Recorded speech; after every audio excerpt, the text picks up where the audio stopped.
সবাইকে good morning. কেমন আছেন সবাই? আর একটা নতুন ব্লগে সবাইকে স্বাগত জানাই। এই তো আলু ছাড়াচ্ছি। এই ছোটো আলুকে এরকম দুভাগ করে কেটে নিয়েছি, নিয়ে প্রেসার কুকারে 2টো সিটি মেরে সেদ্ধ করে নিয়েছি। তারপরে এই যে ছালটা ছাড়িয়ে নিচ্ছি।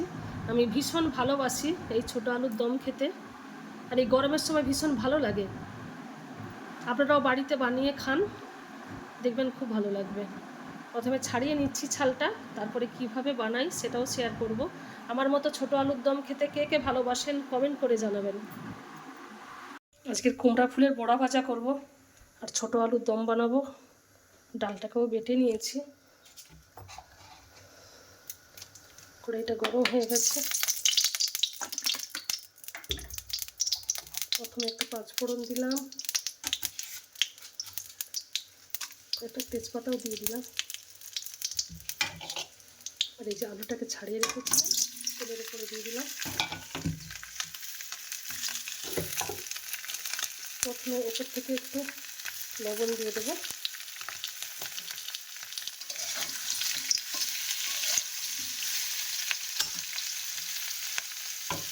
এখানে যে একটা মশলা বেটে নিয়েছি, কাঁচা লঙ্কা, আদা, টমেটো। আলুটা ভাজা ভাজা হয়ে গেছে। এবারে যে মশলাটা বেটে রেখেছিলাম, কাঁচা লঙ্কা, টমেটো আর আদা, এইটা একটু কষিয়ে নেব।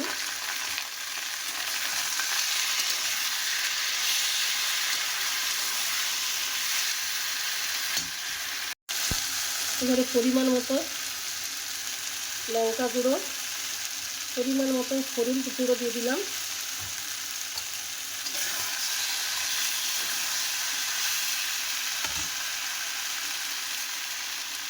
একটু জিরে গুঁড়ো,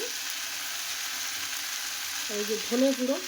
ধনে গুঁড়োর ফ্লেভারটা খুব সুন্দর হয়। এবারে ভালো করে কষিয়ে নেবো। আর এর পাশে এই যে গরম জল বসিয়েছি, গরম জল দেবো।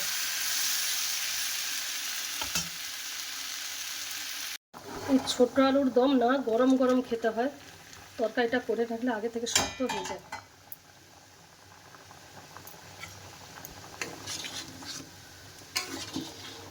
আগে থেকে তরকারিটা করে থাকলে খাওয়ার সময় শক্ত হয়ে যায়, এগুলো ঠিক খাওয়ার আগেই তরকারিটা করতে হয়।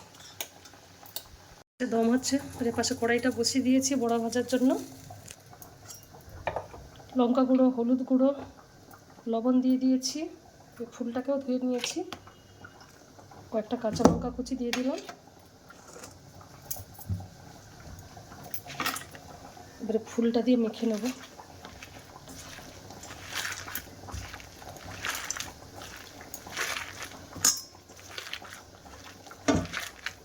আমাদের রানীকে দেখাই, এই যে বালিশে মাথায় দিয়ে শুয়েছে। তুই বালিশে মাথায় দিয়ে ঘুমাচ্ছিস? হ্যাঁ, আমি রান্নাঘর থেকে হঠাৎ এসে দেখি না রানী এই যে বালিশে মাথায় দিয়ে শুয়েছে। তুই বালিশে মাথায় দিয়ে ঘুমাচ্ছিস রানী? বাবা, কিভাবে শুয়েছে দেখুন।